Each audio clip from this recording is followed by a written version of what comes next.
আমি বিএনপি জামাত নিয়ে আমার কোনো প্রতিবাদ নেই। আমার আওয়ামী লীগের নেতা কেন মারা গেল এর প্রতিবাদ অবশ্যই করব। কেন করব?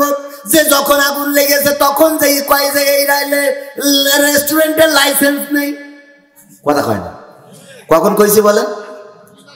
আগুন লাগার পরে কইছে রেস্টুরেন্টের লাইসেন্স নেই, কাগজপত্র নেই। তাইলে এতদিন আপনারা কোনে ছিলেন? কথা কয় না। এই সরকার কি বেতন কম দেয়? এই কাজগুলো যারা চেক করার কথা তাদের কি বেতন কম দেয়?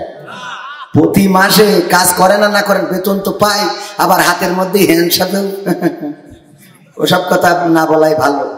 তো এখন এই যে অবস্থা, সেই আপনার ডুমুরিয়া থেকে খুলনা রোডে যাতে যে বাস একটা অ্যাক্সিডেন্ট করেছে, 6 জন মারা গেছে। এইবার আমার প্রশাসনের ভাইরা এসে চেক করে বলল এই বাসের রোড ট্যাক্স নেই, এই বাসের কাগজপত্র নেই, এই বাসের ফিটনেস নেই, এই বাসের ড্রাইভার নেই, হেল্পার গাড়ি চালাচ্ছিল তারও কোনো ড্রাইভিং লাইসেন্স নেই।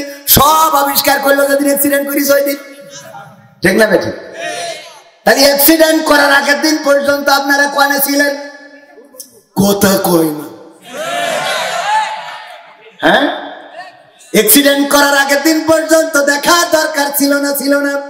যেই লঞ্চ ডুবে যায়, ওই লঞ্চ ডুবে যাওয়ার পরে বলে 30 বছর আগেই তার মোটর নষ্ট, ফ্যান সমস্যা হয়েছে, নিচের যে পাটা তন্মন আছে এগুলো ছিদ্র হয়ে গেছে 30 বছর আগে। তাহলে 30 বছর চললো কেন?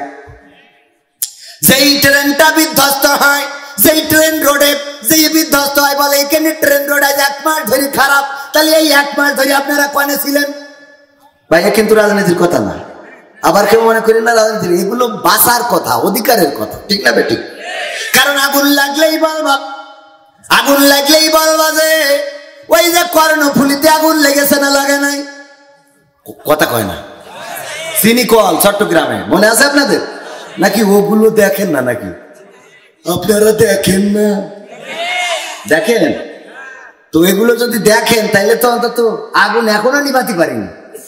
আবার আমরা স্মার্ট দেশের বাসিন্দা, ডিজিটাল পার করে স্মার্টে পৌঁছে গেছি, কিন্তু আগুনটা এখনো নিভাইতে পারলাম না।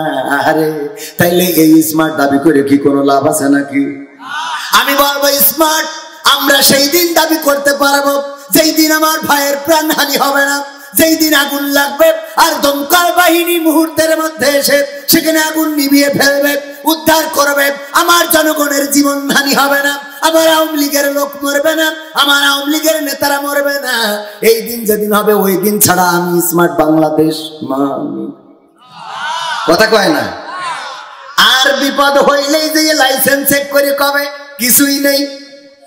এতদিন কোন এতদিন ওই যে বর্ডার মিস্টার বল্টু সাইকেলে করে বালু নিয়ে আসছে, বর্ডারে ধরি বলছে তোর সাইকেলে কি বল্টু?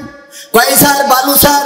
কয় বালু তুই ভারত থেকে সাইকেলে করে বালু পাচার করছিস, ঘটনাটা কি? কয় ঘটনা এত তো বলা কি বলবো স্যার, আমি এমনি বালু নিয়ে যাচ্ছি সাইকেলে করে। কয় চেক করবো, করেন স্যার। চেক করে দেখে বালু ছেড়ে দিয়েছে। দ্বিতীয় দিন আবার যখন সাইকেলে করে নিয়ে আসছে আধা বস্তা, এই বল্টু কি এতে স্যার বালু স্যার? কয় প্রতিদিন তুমি বালু পাচার করো সাইকেলে করে, চেক করবো। চেক করে দেখে না সত্যি বালু ছেড়িয়ে দেশ। এরপরে আবার তৃতীয় দিন যখন আধা বস্তা সাইকেলে করে কি যেন নিয়ে যাই, ডাক দিয়ে বলে বল্টু সাইকেলে করে বর্ডার দিয়ে কি পাচার করো স্যার? বালু স্যার। কয় প্রতিদিন বালু পাচার করো, নিশ্চয় বালুর মধ্যে কোনো নাশকতা থাকতে পারে। আমরা এটা পাঠাই দেবো ঢাকায়, গবেষণা হবে, তারপরে তুমি পাবা। ঢাকায় পাঠাইছে, গবেষণা করে দেখে না সব ঠিক আছে।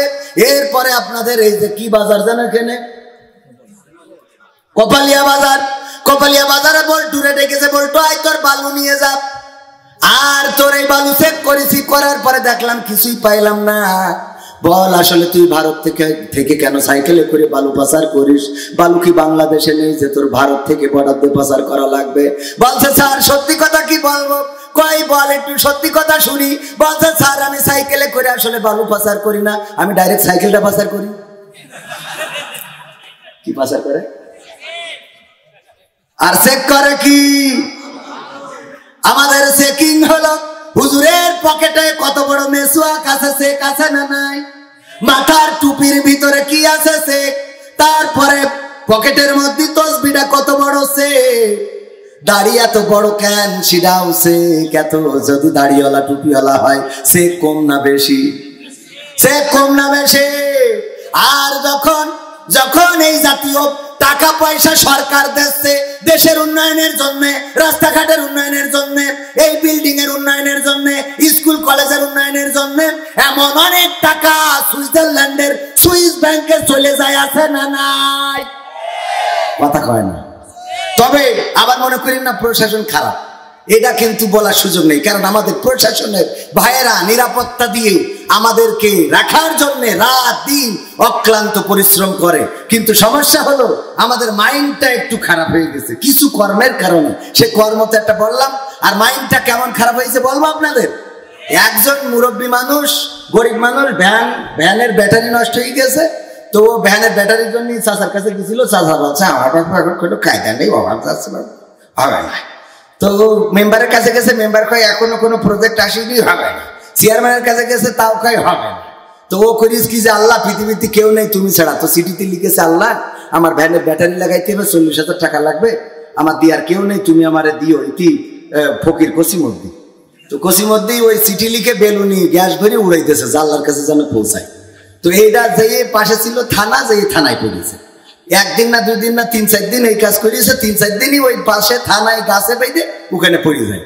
তো ওই থানার পুলিশরা দেখে যে না মিস্টার কসিমদ্দি খুবই কষ্টে আছে।